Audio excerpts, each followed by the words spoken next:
दोस्तों स्वागत है आपका बेहद बड़ी और महत्वपूर्ण खबरों में। दोस्तों आपको बता दें आज की बड़ी खबरों के बारे में। इस समय देश में लॉकडाउन चल रहा है। 3 मई से कौन कौन सी सुविधाएं सरकार द्वारा चालू किए जाएंगी और कौन कौन सी सुविधाएं रहेंगी बंद, जानेंगे विस्तार से। जानेंगे किन लोगों को मिलेगा फ्री राशन, आर्थिक कमजोर लोगों को 6000 का भरण पोषण भत्ता मिलेगा, इस राज्य सरकार से किन लोगों को मिलेगा फायदा। हालांकि लॉकडाउन से कई जगह पर राहत देने का ऐलान किया है। हाल ही में सरकार के द्वारा नई गाइडलाइन जारी की गई है। पीएम मोदी देश के उन सभी गाँव और शहरों में अच्छी सुविधा देने का वादा कर चुके हैं। गरीब किसान को किसी भी तरह की कोई भी परेशानी नहीं हो सकती, हम उसके साथ हैं। हर संभव सभी चीजों की मुहैया कराई जाएगी। तो दोस्तों आज हम आपको वीडियो में सभी महत्वपूर्ण खबरों के बारे में बताने वाले हैं। वीडियो को ध्यान से आखिर तक देखते रहे ताकि आपसे एक भी खबर मिस ना हो।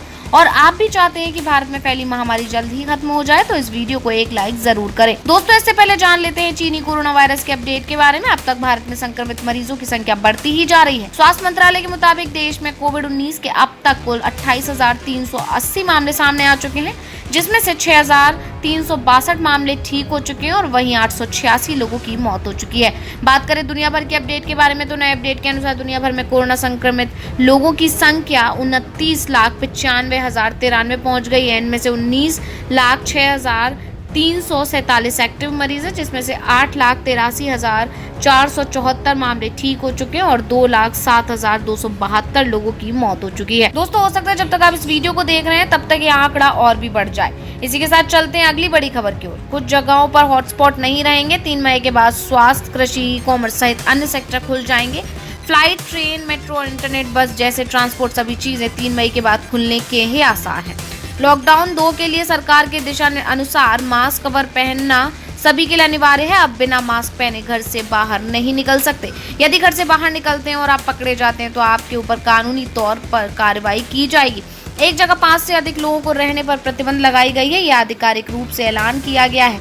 इसको हर संभव शक्ति से लागू किया जाएगा। सार्वजनिक स्थान पर थूकने पर कार्रवाई की जाएगी और साथ में जुर्माना भी लगाए जाएंगे। शराब, गुटखा आदि की बिक्री पर सख्त प्रतिबंध लगाए जाएंगे। इसी के साथ बढ़ते हैं अगली बड़ी खबर की ओर। जी हां, आर्थिक रूप से कमजोर लोगों को 1000 रुपए हर किसान, हर गरीब को मुआवजा मिलेगा, जिससे उसका भरण पोषण हो सके। जी हां, जो आर्थिक रूप से कमजोर परिवार है उसके साथ सरकार हर संभव सहायता करने का आश्वासन दे रही है, जिनमें हर परिवार को ₹1000 राशन दिया जाएगा। मुख्यमंत्री योगी आदित्यनाथ ने लोक भवन में मंत्रियों की बैठक के दौरान ऐलान किया कि निजी क्षेत्र के शिक्षण संस्थान, चिकित्सालय, अन्य कार्यालय में तैनात कर्मचारियों को भी महंगाई भत्ता देने का निर्देश दिया है। आपको बता दें कि अभी तक सरकार श्रमिकों को 12.98 करोड़ रुपए का भुगतान कर चुकी है। इसके अलावा 23.70 लाख श्रमिकों को 236.98 करोड़ रुपए भरण पोषण के रूप में दे चुकी है और संवेदना का प्रस्तुत करते हुए गरीबों और लाचारों को पूरी तरह मदद करने का आश्वासन दिया है। इसी के साथ चलते हैं अगली बड़ी खबर। उत्तर प्रदेश सरकार के मुख्य सचिव नीतीश कुमार अवस्थी ने कहा कि प्रदेश के कई जगहों पर कोरोना वायरस के संक्रमण से मुक्त हो चुके हैं।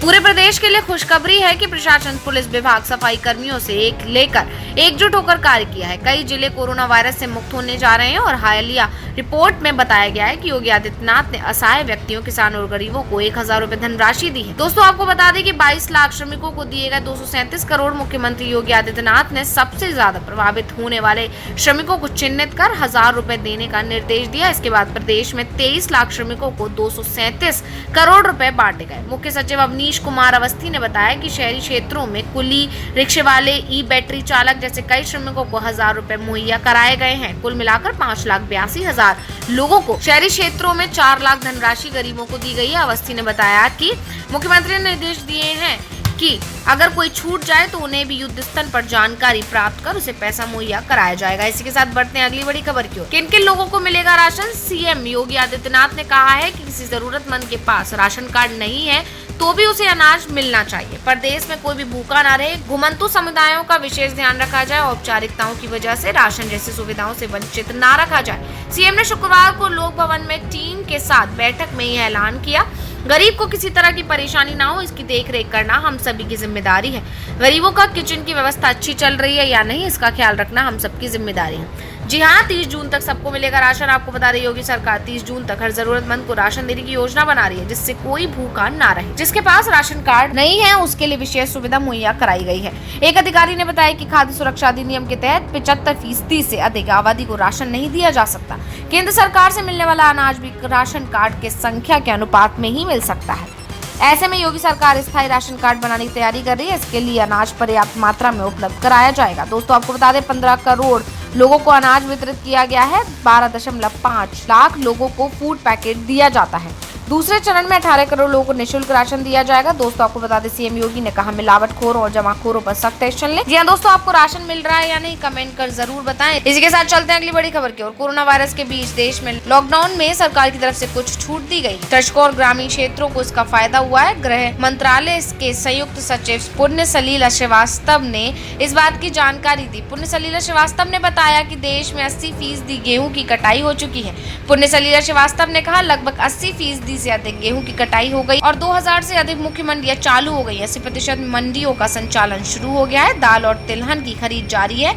किसान रथ ऐप ने कृषक और खरीदार के बीच खरीद और बिक्री को लॉकडाउन के दौरान सरल कर दिया है। 70,000 से अधिक व्यापारी किसान रथ ऐप पर पंजीकृत हैं। उन्होंने आगे कहा मनरेगा के तहत भी कामों ने गति पाई है। 2 करोड़ से ज्यादा लोगों को रोजगार प्राप्त हुआ है। सर्वे के अनुसार लगभग 80% फूड प्रोसेसिंग यूनिट ऑपरेशनल हो गई है। ग्रामीण क्षेत्रों में सड़क निर्माण का काम शुरू होने से स्थानीय और प्रवासी मजदूरों को फिर से काम मिल रहा है। उन्होंने कहा हालांकि यह बेहद जरूरी है कि इन कामों को करते हुए हम हेल्थ प्रोटोकॉल का ख्याल रखें, मास्क पहने। पीएम बोले अर्थव्यवस्था की ना ले टेंशन, जहां सबसे अधिक केस वहां जारी रहेगा लॉकडाउन। प्रधानमंत्री नरेंद्र मोदी ने सोमवार को मुख्यमंत्रियों के साथ हुई चर्चा में लॉकडाउन खोलने को लेकर नीति बनाने को कहा। पीएम ने राज्यों से कहा कि वह क्षेत्र में स्थिति के अनुसार जोन के हिसाब से लॉकडाउन खोलने का प्लान बनाए। इस बैठक में बिहार के मुख्यमंत्री नीतीश कुमार ने कोटा में फंसे हुए बच्चों का मुद्दा उठाया। नीतीश कुमार ने मांग करते हुए कहा कि बच्चों को लाने के लिए एक नीति बननी चाहिए। कई राज्य लगातार बच्चों को वापस बुला रहे हैं। प्रधानमंत्री मोदी ने इस बैठक में कहा कि राज्य सरकार अपनी नीति तैयार करे और किस तरह लॉकडाउन को खोला जाए। इसमें रेड, ग्रीन और ऑरेंज जोन में राज्य अपने इलाकों में लॉकडाउन को खोला जा सकता है। जिन राज्यों में अधिक केस है वहाँ लॉकडाउन जारी रहेगा। जिन राज्यों में केस कम है वहाँ जिलेवार राहत दी जाएगी। इसी के साथ चलते हैं अगली बड़ी खबर की। राज्य के नाम संदेश। जी हां, राशन कार्ड वाले परिवारों को दिए जाएंगे 1,000 रुपए। जानेंगे किन किन लोगों को मिलेगा, सुविधा जानेंगे विस्तार से। जी हां, मुख्यमंत्री नीतीश कुमार ने कहा कि अब तक 94,085 लाख कार्ड धारियों का 1,000 रुपए दिया जा रहे हैं। जिन परिवारों के पास राशन कार्ड नहीं है उन्हें भी राशन की सुविधा मुहैया कराई जा रही है। किसी को भूखे रहने की जरूरत नहीं। हम हर संभव सभी को जरूरतों को ध्यान में रखते हैं, हर सुविधा मुहैया कराएंगे। जिनके पास राशन कार्ड नहीं है उन्हें चिन्हित कर उन्हें भी सभी तरह की सुविधा दी जाएगी। सीएम ने कहा कि देश में संक्रमण के मामले बढ़ रहे हैं, इसको ध्यान में रखते हुए आप सभी का कर्तव्य बनता है कि घर में रहें, सेफ और सुरक्षित रहें, घर से बाहर ना निकलें, ताकि कोरोना वायरस जैसे महामारी से आपकी जान की रक्षा हो सके और महामारी को रोकने में सरकार सक्षम हो सके। सरकार का साथ देना आपकी जिम्मेदारी बनती है, जिससे कोरोना वायरस का चयन टूट सके और देश में शांति और खुशहाली बना रहे। नीतीश कुमार ने कहा समाज के हित को देखते हुए लॉकडाउन को 3 मई तक बढ़ाने का निर्णय लिया गया है, इसलिए हर गरीब को राशन की सुविधा उपलब्ध कराई जाएगी। सोशल डिस्टेंसिंग को पालन करना बहुत ही जरूरी है। कोरोना वायरस से बचने का एकमात्र उपाय सोशल डिस्टेंसिंग है, इसके अलावा कोई दूसरा उपाय नहीं है। इसलिए आप सभी से निवेदन है, बिहार से बाहर दूसरे राज्यों में फंसे हुए गरीबों को हर संभव सहायता करने की कोशिश की जा रही है। राज्य सरकार से समन्वय व्यवस्था स्थापित कर उनकी हर संभव सहायता करने की कोशिश की जा रही है। उनके परिवार वालों के खाते में पैसे दिए जाएंगे। उन्हें परिवार की चिंता करने की कोई जरूरत नहीं है। आप सभी से अनुरोध है। इसके साथ चलते हैं अगली बड़ी खबर की ओर। कोविड-19 राज्यों में सीएम के साथ बैठक में पीएम मोदी बोले जब तक हालात नहीं सुधरते लॉकडाउन जारी रहेगा। कोरोना वायरस महामारी संकट के बीच प्रधानमंत्री नरेंद्र मोदी ने सोमवार को सभी राज्यों के मुख्यमंत्रियों से बात की। इस बैठक में पीएम मोदी ने लॉकडाउन खोलने को चर्चा की और कहा कि इस पर एक नीति तैयार करनी होगी, जिस पर राज्य सरकार को विस्तार से काम करना होगा। प्रधानमंत्री मोदी ने इस बैठक में कहा कि राज्य सरकार अपनी नीति तैयार करे और किस तरह लॉकडाउन को खोला जाए। इसमें रेड, ग्रीन और ऑरेंज जोन में राज्य अपने इलाकों में लॉकडाउन को खोला जा सकता है। जिस राज्यों में अधिक केस है वहाँ लॉकडाउन जारी रहेगा।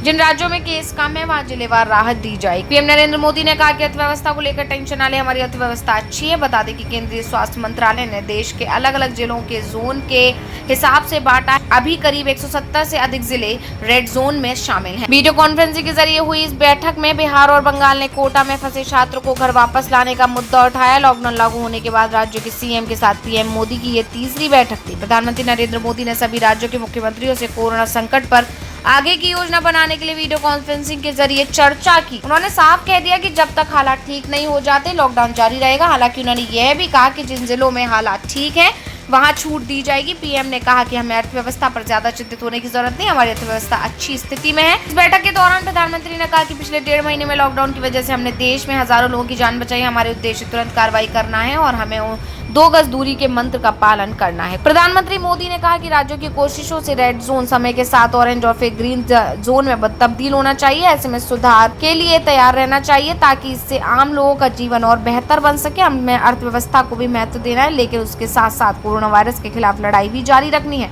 मास्क को जीवन का हिस्सा बनाना होगा। प्रधानमंत्री ने कहा कोरोना वायरस का प्रभाव आने वाले दिनों में दिखाई देता रहेगा, इसलिए हमें मास्क और चेहरे को ढकने को जीवन का हिस्सा बनाना होगा। सभी राज्यों के मुख्यमंत्रियों ने हमें जो सुझाव दिए हैं उसके आधार पर आर्थिक चुनौतियों का सामना करेंगे और स्वास्थ्य सेवाओं को बेहतर बनाएंगे। करीब 10 मिनट की देरी से शामिल हुई ममता बनर्जी। प्रधानमंत्री मोदी के साथ वीडियो कॉन्फ्रेंसिंग में सभी राज्यों के मुख्यमंत्री ने हिस्सा लिया। पश्चिम बंगाल की मुख्यमंत्री ममता बनर्जी वीडियो कॉन्फ्रेंसिंग में तकरीबन 10 मिनट की देरी से शामिल हुई। बिहार और बंगाल के मुख्यमंत्रियों ने राजस्थान के कोटा में फंसे छात्रों को घर वापस लाने के मुद्दे को भी उठाया। इसी के साथ चलते हैं अगली बड़ी खबर की ओर। मशहूर एजेंसी का सर्वे कोरोना से निपटने में पीएम मोदी दुनिया में नंबर 1। गैलेप के मुताबिक भारत के 91% लोगों की राय है कि भारत सरकार कोरोना से निपटने में अच्छा काम कर रही है। गैलेप के सर्वे में भारत सरकार की रेटिंग दुनिया भर की सरकारों में नंबर 1 है। भारत के 79% लोगों ने यह भी कहा कि लॉकडाउन बढ़ाने का सरकार का फैसला सही कदम था। कोरोना महामारी के इस दौर में प्रधानमंत्री नरेंद्र मोदी के कामकाज पर दुनिया की एजेंसियां लगातार मोहर लगा रही। दुनिया की मशहूर सर्वे एजेंसी गैलेप ने कोरोना के संकट काल में 28 देशों की सरकारों के कामकाज पर सर्वे किया और इस सर्वे में सामने आया कि कोरोना संक्रमण से निपटने में प्रधानमंत्री मोदी दुनिया के लीडर नंबर 1 है। 91% लोगों की राय अच्छा काम कर रही है मोदी सरकार। गैलेप के मुताबिक सर्वे में शामिल 91% लोगों की राय है कि भारत सरकार कोरोना से निपटने में अच्छा काम कर रही है। गैलेप के सर्वे में भारत सरकार की रेटिंग दुनिया भर की सरकारों में नंबर 1 है। सर्वे में शामिल 79% लोगों ने यह भी कहा कि लॉकडाउन बढ़ाने का सरकार का फैसला सही कदम था। अमेरिका एजेंसी ने भी बताया था नंबर 1। बता दें कि इससे पहले अमेरिका की एक एजेंसी ने कोरोना से जंग में मोदी को दुनिया का नंबर 1 नेता माना था। मॉर्निंग कंसल्ट नाम की ग्लोबल टेक्नोलॉजी और मीडिया कंपनी ने मार्च मध्य में एक सर्वे कराया। इस सर्वे में पीएम को कोरोना के खिलाफ लड़ाई के सबसे बड़ा और प्रभावशाली नेता करार दिया। इसके बाद ब्रिटेन के ऑनलाइन डिजिटल और एनालिटिक्स फर्म YouGov में अपने सर्वे में कोरोना से निपटने में पीएम मोदी को दुनिया का दूसरा सर्वाधिक लोकप्रिय नेता माना है। मोदी के काम पर लोगों का भरोसा। इन 2 एजेंसियों के बाद गैलेप ने भी पीएम मोदी के काम की तारीफ की। गैलेप पर के सर्वे में जहां भारत की सरकार पर सर्वे में शामिल 91% जनता का भरोसा है, तो ऑस्ट्रिया की सरकार पर वहां के 86% जनता को भरोसा है। पाकिस्तान में भी 82% लोग मानते हैं कि इमरान खान सरकार कोरोना के खिलाफ अच्छा काम कर रही है। फिलीपींस में 80% लोग सरकार के काम पर भरोसा कर रहे हैं। 48% लोग ट्रंप के काम से नाखुश। गैलेप के सर्वे में भी यह सामने आया कि अमेरिका में 48% लोगों की राय है कि सरकार से सही काम नहीं किया। थाईलैंड के 81% लोग कोरोना से निपटने में सरकार से कामकाज से नाखुश है, जबकि जापान में भी 69% लोग सरकार से नाराज है। 71% की राय गंभीर संकट है कोरोना। मार्च में जब गैलेप ने सर्वे किया था तब दुनिया के 59% लोग मानते थे कि कोरोना का संकट वाकई गंभीर है, लेकिन अब 63% मानते हैं कि ये संकट कहीं बड़ा है। भारत में मार्च में 43% लोग कोरोना को लेकर सामान्य तौर पर चिंतित थे, लेकिन अब भारत में 71% लोग मानते हैं कोरोना गंभीर संकट। जी हाँ दोस्तों, इससे आपको कुछ महत्वपूर्ण खबरों और ताजा खबरों की जानकारी मिली होगी। बस इसके बदले में हम चाहते हैं कि इस वीडियो को लाइक कर दें, शेयर कर दें, क्योंकि आपके लाइक करने शेयर करने से ही मेरी मेहनत का फल